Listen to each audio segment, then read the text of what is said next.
ඔයා ඉතරක් නෙවෙයි මේ පක්ෂේ කොට නැගුවේ. ඒක හන්දා මේ ඔයා විනාශ කරා පක්ෂේ මොරටුවේ. ඒක මං කියන්නම් ඔයාලා ගියපාරේ උපනගරාධිපතිවරයෙක්වත් නම යෝජනා දුන්නේ නැහැ. කවුද?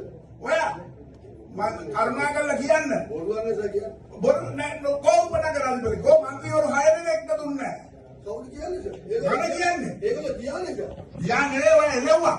ඒ කොහොමද ඒක කියන්නේ? කොහොමද දුන්නේ නැහැ නේ කියලා ඒක හන්දා ඔයා හිතන විදියට ඔයාට බොහොම ස්තුතියි ඔහොම කියපේ සර් කියපේ බොහොම ස්තුතියි. මම ඔහොම කිව්වස දාලා යන්නේ නැහැ මේක. දාලා යන්න නෙවෙයි නෑ. ගියානම් අපි දිරේ මොරටුව. ඕන දෙයක් කියන්න. ඒක මම කියනවා. ඕන දෙයක් කියන්නේ දාලා යන්නේ නැහැ. දාලා නොදියාන නෙවෙයි. ගෙන්නලා එපයි කියන්නේ ගෙන්නලා මේලා ටෙම්පල් රිසල්ට් ගෙන්නලා කුටි කැස්සෙව අපේ කට්ටියට මම එපයි කිව්වා. එපා කැඳවන්න මේක කියලා. මහින්ද ජනාධිපතිතුමා එපයි කිව්වා. එහෙම තියෙද්දි ඔයා ගෙන්නලා මේ කිවි කියලා මුළු අපේ කට්ටියට ඔක්කොම දානත් උසාවිය යනවා. ඒව කියන්නේ මේ മന്ത്രിවරුන්ට විතර බණින්න එපා. ඒක සමා වෙන්න එපා. සමා වෙන්න අපිට සමා වෙන්න මට ගැව්වේ.